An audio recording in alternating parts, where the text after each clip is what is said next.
Did you make some New Year's resolutions, and have you started them yet? Cherylanne Skolnicki is a coach with her company, Brilliant Balance, and she has some strategies for us to help us achieve our goals for a better 2019. And that's one of the key things we're talking about, goals, not so much resolutions, right, yes, Cherylanne? Definitely the difference. Yeah, so tell me a little bit about what you do with your business coaching working women. Sure. So Brilliant Balance has really been designed to help working women achieve their full potential.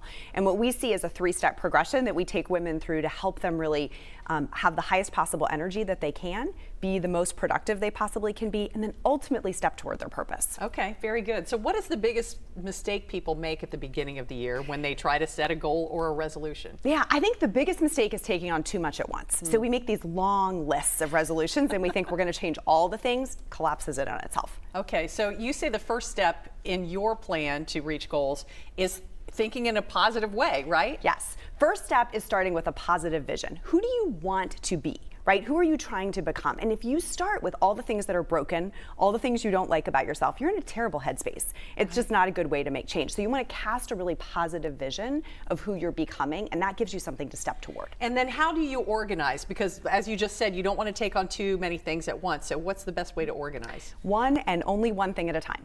Right, so what you really want to do is, we all make the mistake of saying, I have 18 things I want to change, they're all important, let's do them all at once, and it collapses. So taking one thing at a time until it's completely habitualized, and you're really not thinking about it anymore, is the secret. Okay, you said habitual. Yes. Is that a big key, making it a habit? Yes.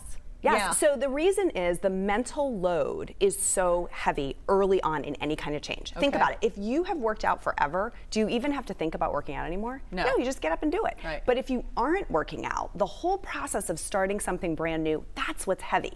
And so I think the idea of taking one thing on at a time is what lets you balance like that, the mental load that comes with any kind of change. Okay, how do you handle it mentally?